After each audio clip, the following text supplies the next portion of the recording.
मित्रांनो, सुट्टी चालू झाली होती. जिथे तिथे समर कॅम्पचे वारे वाहू लागले होते. असाच एक समर कॅम्प एका गावात गेला होता. 14-15 वर्षांची जवळपास 15-1 मुलं त्यामध्ये होती. दिवसभर वेगवेगळे खेळ, फिरणं, वेगवेगळ्या ॲक्टिव्हिटीज असं बरंच काही त्यामध्ये होतं. सुमित आणि त्याचे मित्र असेच एक दिवस फिरत होते. खरं तर त्या सर्वांचे ग्रुप करून त्यांना असं पाठवलं होतं की शेवटी त्यांनी एकाच ठिकाणी जमायचं होतं. पण काय झालं कोणास ठाऊक, हे वाट चुकले आणि दुसऱ्याच दिशेने गेले. खूप वेळ चालत होते तरी काही वाट सापडेना. घनदाट झाडीचा परिसर, आजूबाजूला काहीही दिसत नव्हतं. चालून चालून सर्व मुलं दमली. जवळपास आणलेलं जे काही पाणी होतं तेही संपलं. तहानेनं सर्वांचा जीव अगदी कासावीस झालेला. बरं, जवळ कुठे तळ, नदी तर तेही दिसत नव्हतं. आधीच वाट चुकले आणि त्यात असं झालेलं. काय करावं ते समजतच नव्हतं. कंटाळून सर्व एका झाडाला टेकून बसले. तेवढ्यात तिथून एक मुलगा त्यांना जाताना दिसला.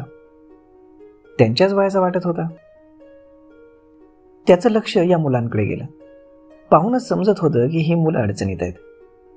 तो त्यांच्याजवळ गेला आणि त्यांना विचारलं. तेव्हा त्या मुलांनी सांगितलं की ते रस्ता चुकले, तहानही लागली होती. तो मुलगा म्हणाला, असू देत, मी सोडतो तुम्हाला, त्या जागेवर चला. सर्वजण मग त्याच्यासोबत जाऊ लागले. तो त्याच गावचा होता. जाता जाता त्यानं एका ठिकाणी केळीचं झाड पाहिलं. तुम्ही सगळे इथेच थांबा, मी आलो, असं करून तो त्या झाडाकडे गेला आणि त्याचं खोड कापू लागला. सर्वांना काही समजेना की तो काय करतोय. त्यानं आपलं काम चालूच ठेवलं. ती मुलं त्याच्या जवळ जाऊन उभी राहिली आणि कुतूहलानं त्याच्याकडे पाहू लागली. सुरुवातीला तो काय करतोय ते समजतच नव्हतं. पण नंतर मात्र त्या मुलांना कमालीचं आश्चर्य वाटलं, कारण त्यानं त्या केळीच्या झाडातून पाणी काढलं होतं. खोडामध्ये खूप पाणी होतं. सर्व मुलं ते पाणी प्यायली तेव्हा त्यांना कुठे बरं वाटलं. पुढे जाता जाता त्यांनी याबद्दल त्याला विचारलं असता त्यानं सांगितलं की गावात बरेचदा पाण्याची समस्या येते. तसंच गावातील बरीच माणसं इथे काही ना काही कामानं येतच असतात.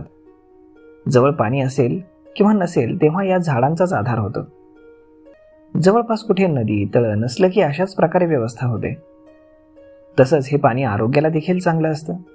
आणि सर्वात महत्त्वाचं म्हणजे जेव्हा जगण्यावर वेळ येते तेव्हा असे पर्याय शोधावेच लागतात. खरंच किती विचार करण्यासारखी गोष्ट होती. पाहायला गेलं तर तो त्यांच्याच वयाचा होता, तरी त्याला ही एवढी समज होती, कारण त्याने ही परिस्थिती आधी अनुभवली होती आणि त्याच्या आयुष्याचा ती भाग बनली होती.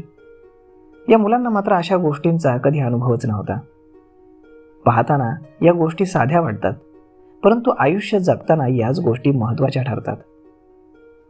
ज्यांना अपयश, अडचणी कधीच पाहिल्या नाहीत आणि तो यातून गेला आहे, त्या दोघांचेही आयुष्याकडे पाहण्याचे दृष्टिकोन वेगळे असतात. लढा देण्याची ताकदही वेगळी असते. जो या सर्वांना कधी काळी सामोरा गेलाय तो समर्थपणे लढा देऊ शकतो. ज्या माणसाला या सर्वांची जाणीवच नाही तो मात्र गांगारून जातो आणि त्यातून समोर आलेले अनेक पर्याय देखील त्याला दिसेनासे होतात. यासाठीच माणसानं आयुष्यात एकदा तरी पडता काळ पाहणं आवश्यक आहे मित्रांनो. तर मग मित्रांनो, आता तुमच्या लक्षात आलं असेल की प्रत्येक व्यक्तीनं आपल्या आयुष्यामध्ये एक तरी पडता काळ पाहणं किंवा डाऊनफॉल पाहणं का बरं महत्त्वाचं आहे. कारण त्याशिवाय आयुष्य जगण्याची कला अवगतच होत नाही. तर आय होप मित्रांनो या व्हिडिओमधनं दिला गेलेला मेसेज तुम्हाला अगदी व्यवस्थित समजला असेल. आपण भेटूयात पुढच्या एका नवीन व्हिडिओमध्ये. तोपर्यंत धन्यवाद.